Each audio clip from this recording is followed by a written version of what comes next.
चलो बच्चों, तो आज हम लोग क्लास 11th का पार्ट 1 ट्रिगोनोमेट्री शुरू करेंगे किसी से न कि। और यहाँ से मेरा एक सीरीज बनेगा इसका ट्रिगोनोमेट्री का, और पार्ट वाइज हम लोग एक एक करके अध्ययन करेंगे। पहला टॉपिक है जिसका नाम है कोण और उनकी माप, मतलब angle and their measure. Basically trigonometry जो होता है वह ग्रीक भाषा के 3 शब्द ट्राई, गोनिया और मेट्रन से बना है।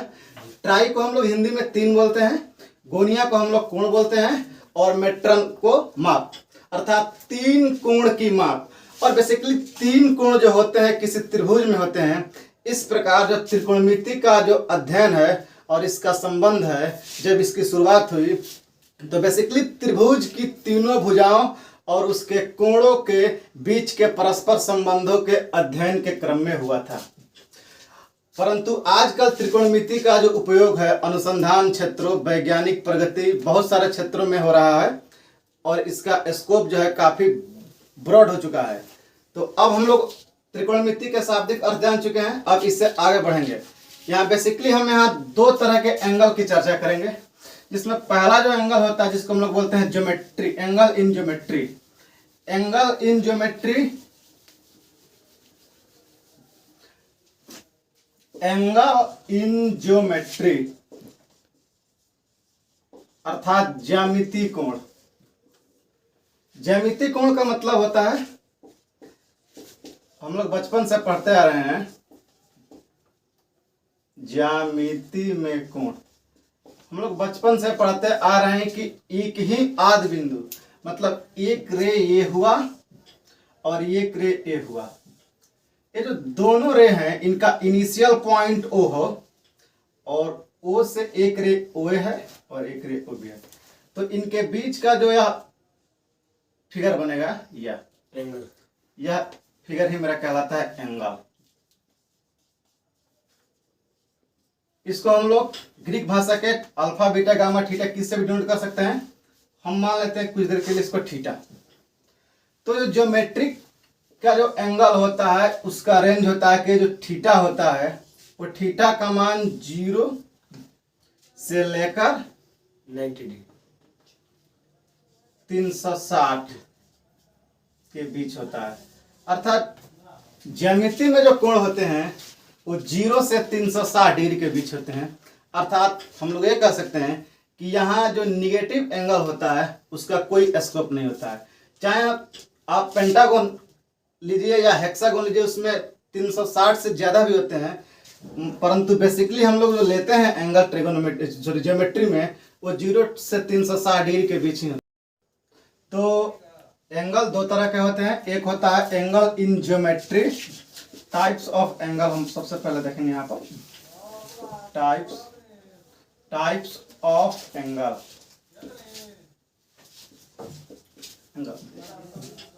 इसमें 2 तरह के एंगल होते हैं, एक तो होता है angle in geometry, angle in geometry, और एक होता है angle in trigonometry. Angle in geometry and angle in trigonometry. Angle in geometry basically होता है कि इसको हम लोग बचपन से डिफाइन करते आ रहे हैं कि एक ही आधे बिंदु वाले जो 2 किरणें हैं, ये OA और OB, इनका इनिशियल पॉइंट O है और यहाँ से इन्फिनिटी तक जाती है और ये इन्फिनिटी तक जाती है, तो इनके बीच का जो ये फिगर होता है इसको एंगल, और मान लो इसको थीटा बोलते हैं, तो ये जो होता है इस फिगर को हम लोग बोलते हैं एंगल। इस एंगल में हम इसको ले या इसको लेने से किसी को भी ले सकते हैं, इसको हम लोग बोलते हैं प्रारंभिक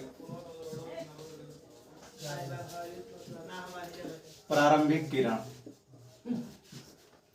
या इसको बोलते हैं हम लोग अंतिम किरण।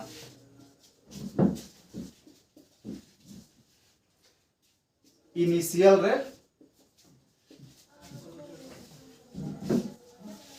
और इसको हम लोग बोलते हैं टर्मिनल रे।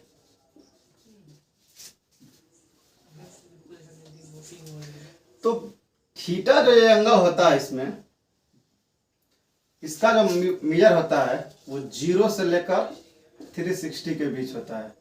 मतलब जो ज्योमेट्री में हमारे एंगल बनते हैं वो 0 से 360 के बीच बनते हैं, अर्थात इसमें निगेटिव एंगल नहीं बनता है।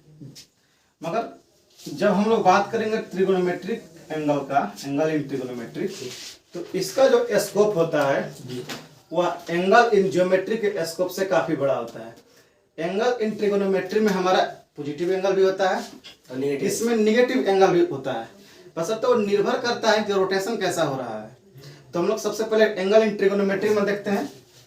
अगर मान लो कि ए रे हुआ और ए इनिशियल पोजीशन है रे का किसी प्लेन में, ये जो है बच्चों ये मेरा इनिशियल पोजीशन है किसी रे का, और ये रे ऐसे। अब देखिए इसमें दो तरह के डायरेक्शन होते हैं, थोड़ा ध्यान समझ लीजिए। एक होता है क्लॉकवाइज। अगर ये मान लीजिए ये सर्कुलर एक क्लॉक है, तो जो घड़ी ये सर्किल है, मान लीजिए एक घड़ी का कोई नीडल है, तो ये ऐसे मोशन करता है। तो अगर एंगल या रिवॉल्विंग रे ऐसे चलेगी तो वो होता है मेरा क्लॉकवाइज डायरेक्शन, और अगर जस्ट इसके अपोजिट अगर ऐसे चलेगी तो ये होता है मेरा एंटी क्लॉकवाइज डायरेक्शन। तो मान लो ये इनिशियल पोजीशन है, यहाँ से कोई रे किसी प्लेन में एंटी क्लॉकवाइज रोटेशन करती है, और मान लो यहाँ बी पर पहुंचती है, ये बी पर पहुंचती है, ये थीटा एंगल बनाते हुए, तो ये एंगल थीटा होगा। अब देखिए एंगल इन ज्योमेट्री में इसका रोटेशन काफी कम होता है, ये 300 से 360 डिग्री के बीच होगा। लेकिन एंगल इन ट्रिगोनोमेट्री में अब ये जो रे होगा, हम इसमें से इसको मान लेते हैं इनिशियल पोजीशन ऑफ रे, ये मेरा स्थिर रहेगा, और ये जो ओबी है ये घूमेगा। इसको भ्रामक किरण बोलते हैं। क्या बोलते हैं? भ्रामक किरण। हाँ, ये अपना पोजीशन चेंज करता रहेगा। अब समझो थोड़ा ध्यान से, अगर मान लो कि ये एंगल मेरा थीटा है और यहां से शुरू होकर एक राउंड मारती है यहां आ जाती है, तो बच्चों आप लोग पढ़े हो कि एक बार रोटेशन होता है तो सेंटर पर 360 का एंगल बनता है। तो मान लीजिए कि फर्स्ट टाइम जब रोटेशन हुआ तो एंगल AOB, एंगल AOB नहीं,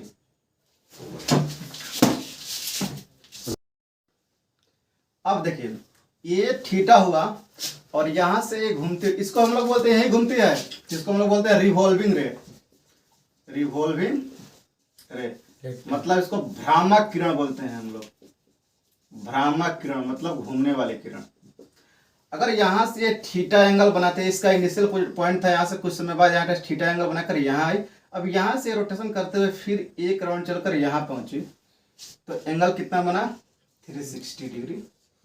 एक राउंड रोटेशन में 360 सर्किल बनता है, यस, तो 360 बनेगा जी, और प्लस ये theta 360 plus theta, 360 plus theta, yes. अब बच्चों एक बार और रोटेशन करेगी। अगर मान लो ये यहाँ से शुरू हुआ और फिर एक बार और रोटेशन करते हुए फिर यहाँ आई, तो हो जाएगा यहाँ से 360 एक बार, फिर 360 एक बार, तो 720 मतलब 2 × 360 डिग्री प्लस थीटा। अगर हम लोग इसी तरह n टाइम रोटेशन कराते रहें, अगर मान लीजिए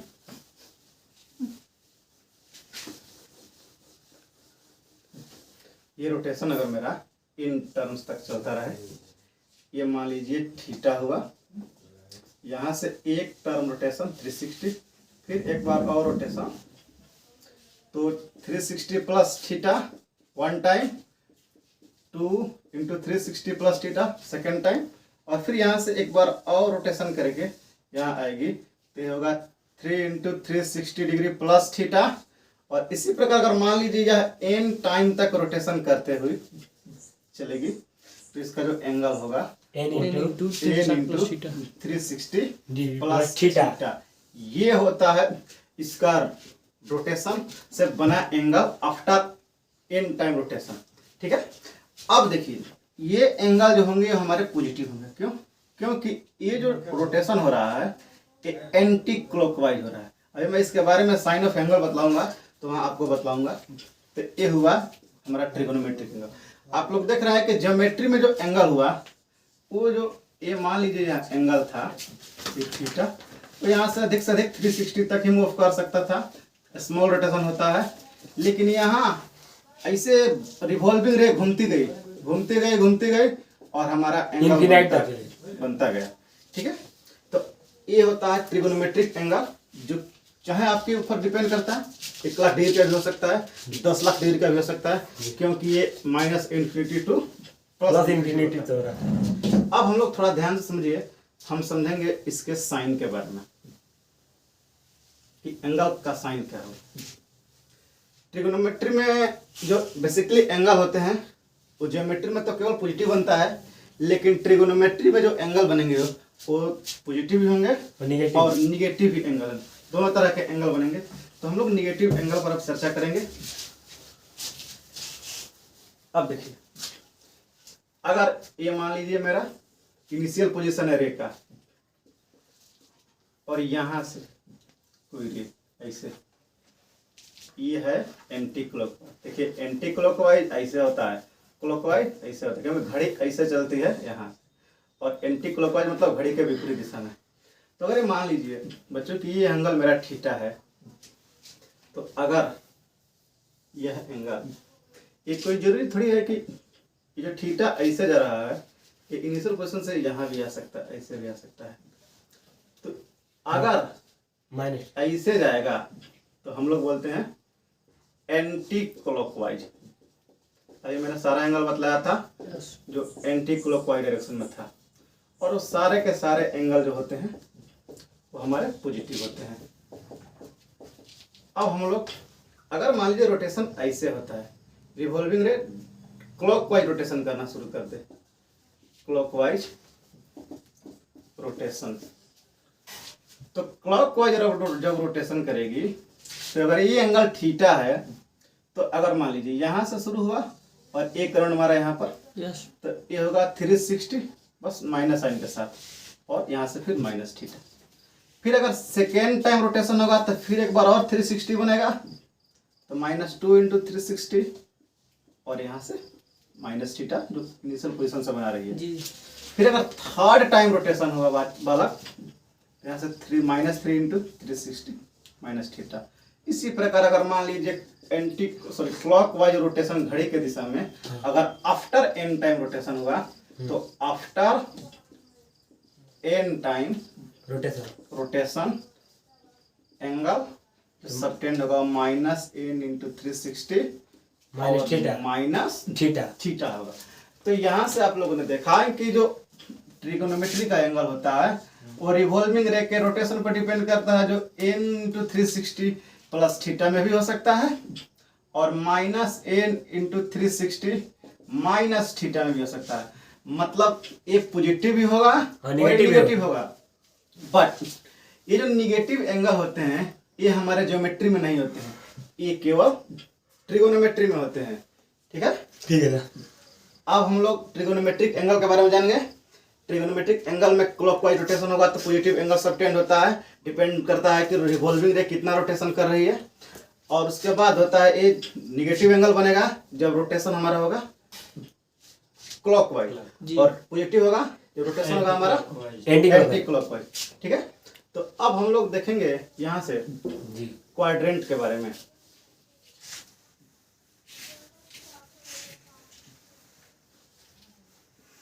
ट्रिगोनोमेट्रिक एंगल के बारे में, तो अगर मान लो एक इनिशियल पोजीशन हुआ और यहाँ से अगर ऐसे, मतलब घड़ी के दिशा में अगर एक कोण बनाती है, तो ऐसे थीटा 360 डिग्री प्लस थीटा, फिर 360 डिग्री प्लस थीटा प्लस 360, मतलब आफ्टर ऐसे n टाइम रोटेशन करेगी तो ये हो जाता है बालक 360 डिग्री प्लस थीटा। ये होगा मेरा पॉजिटिव एंगल, ये एंटी क्लॉकवाइज रोटेशन होगा तो। और अगर मान लो कि यही इसका इनिशियल पोजीशन है, रे का रिवॉल्विंग रे है, और इनिशियल पोजीशन से ऐसे जाती है क्लॉकवाइज जाती है डायरेक्शन में, और यहाँ से फिर मान लो एक रोटेशन करते हैं 360, फिर दूसरे रोटेशन पर, तो फर्स्ट रोटेशन थीटा, सेकेंड में 360 माइनस थीटा, फिर थर्ड में 2 × 360 माइनस थीटा, फिर यहाँ से एक बार और रोटेशन करते हुए आएगी तो -3 × 360 माइनस थीटा, और आफ्टर n रोटेशन करेगा तो -n × 360 माइनस थीटा। तो अभी तक हम लोगों ने जो एंगल पढ़ा था वो केवल पॉजिटिव था जी। यह ट्रिगोनोमेट्री में यही जो है वो तुम्हें नया मिलेगा, नया तो यहाँ भी मिलेगा, क्योंकि यहाँ 360 प्लस थीटा हम लोगों ने यहाँ 360 डिग्री तक पढ़ा था। यहाँ 1 लाख का भी पढ़ेंगे, 10 लाख भी हो सकता है, लेकिन यहाँ निगेटिव उसके साथ मिलेगा। तो इस प्रकार समझिए कि जो ट्रिगोनोमेट्रिक एंगल होते हैं जी, ट्रिगोनोमेट्रिक एंगल तो बेसिकली बच्चों minus infinitive two plus infinitive होते हैं। मतलब माइनस अनंत से लेकर प्लस अनंत के बीच होता है। अब ये माइनस कब होगा? जब क्लॉकवाइज रोटेशन करेगा। पॉजिटिव कब होगा अर्थात प्लस कब होगा? जब वो एंटी क्लॉकवाइज रोटेशन करेगा। अब हम लोग इससे आगे बढ़ते हुए नेक्स्ट कॉन्सेप्ट पर बात करेंगे, क्वाड्रेंट।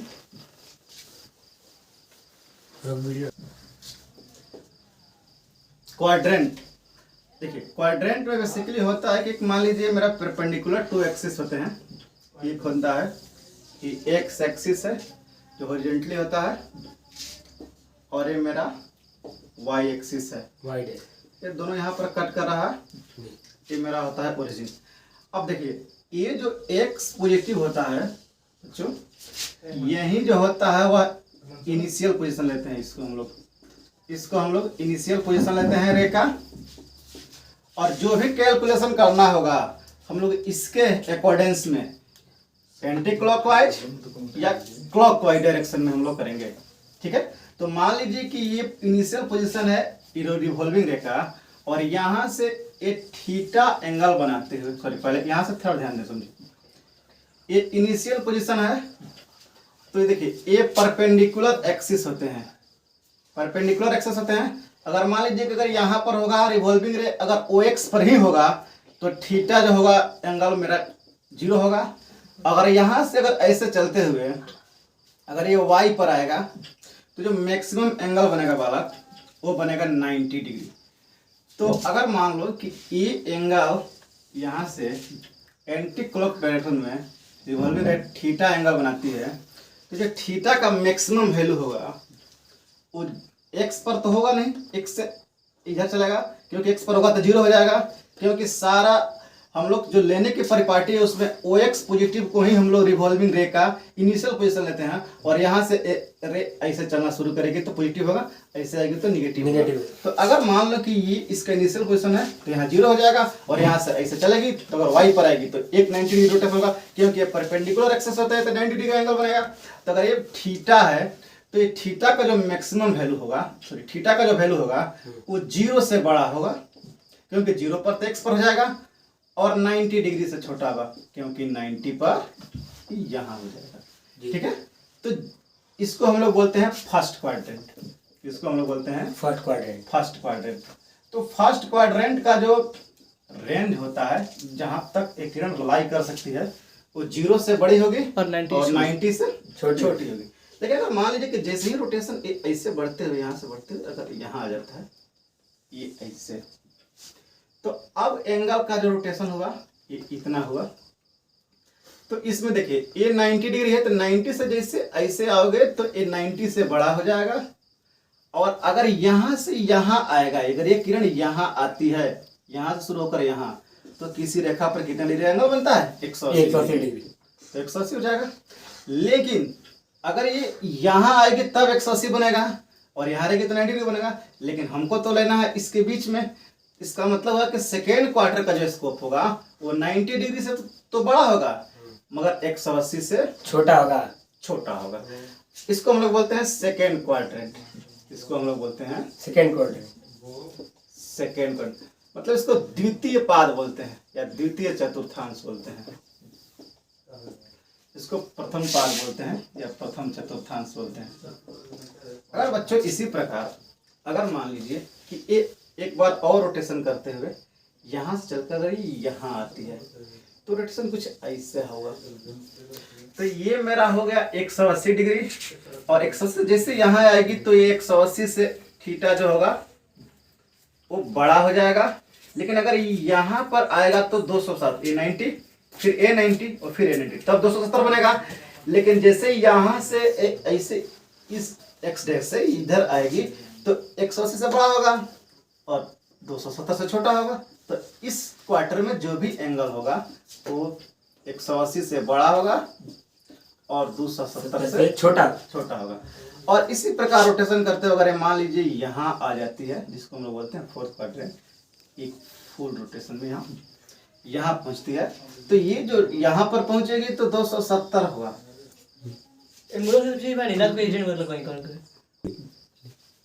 ठीक है, तो जैसे आप भ्रामक किरण मान लीजिए अगर फोर्थ क्वाड्रेंट में, इसको हम लोग फोर्थ क्वाड्रेंट बोलते हैं, फोर्थ क्वाड्रेंट, चतुर्थ पाद बोलते हैं हम लोग, तो इसमें जाएगी तो ये 90 डिग्री प्लस 90 प्लस 90 270 होगा। और 270 से जैसे यहाँ जाएगी तो ये 270 से ज़्यादा होगा, और अगर यहाँ पहुँचेगी तो 360 होगा, परंतु ये तो यहाँ है, बीच में है, इससे इधर और इससे इधर, तो 270 प्लस थीटा होगा। तो फर्स्ट क्वाड्रेंट का जो एंगल होता है उसमें 0 से लेकर 90 के बीच होगा, सेकेंड क्वाड्रेंट में 90 से बड़ा 180 से छोटा होगा, और थर्ड क्वाड्रेंट में 180 से बड़ा और 270 से छोटा होगा, और फोर्थ क्वाड्रेंट में 270 से बड़ा और 360 से छोटा होगा। ये अगर मान लीजिए कि अगर यहाँ से शुरू हुआ, फिर एक बार और रोटेशन करके अगर यहाँ पहुँचेगी ये, तो फिर मान लीजिए कि एक रोटेशन में 360, और पहले से जो बना एंगल है मेरा थीटा, तो 360 प्लस थीटा, तो अगर 360 प्लस थीटा हो तो फिर जहाँ से शुरू है वहीं पे पहुँच जाएगी। ठीक है, तो ये हुआ हमारा क्वाड्रेंट, और यहाँ से उसके बाद आफ्टर एन रोटेशन होता रहेगा। ठीक है, तो ये हुआ हमारा क्वाड्रेंट। मतलब इसको अगर हम शॉर्ट वे में लिखना चाहते हैं तो ये मान लीजिए कि अगर कोई ट्रे है, अगर ये थीटा एंगल सबटेंड करिए, तो अगर ये फर्स्ट क्वाड्रेंट है, फर्स्ट है, ये सेकेंड है, ये थर्ड है और ये फोर्थ है, तो इसमें जो एंगल बनेगा वो 0 से लेकर, मतलब 0 से 90 के बीच, 0 से बड़ा और 90 से छोटा एंगल फर्स्ट में होगा। थीटा अगर 90 से अधिक और 180 से बड़ा बना रही है, छोटा बना रही है, सेकेंड में होगा, और अगर 180 से बड़ा और 270 से छोटा है तो थर्ड होगा, और अगर 270 से बड़ा और 360 से छोटा है तो वो मेरा फोर्थ क्वाड्रेंट है। और फिर अगर 360 प्लस थीटा, अगर 360 से ज़्यादा है, 360 प्लस थीटा, तो फिर मेरा फोर्थ क्वाड्रेंट में होगा। ठीक है, तो ये हुआ आपका क्वाड्रेंट। अब हम लोग कल पढ़ेंगे एंगल ऑफ मेजरमेंट के जो सिस्टम्स होते हैं, जिसमें सेक्साडेसिमल सिस्टम होता है, सेंटिसिमल सिस्टम होता है, और उसके बाद से रेडियन सिस्टम होता है, वो लोग हम लोग नेक्स्ट वीडियो में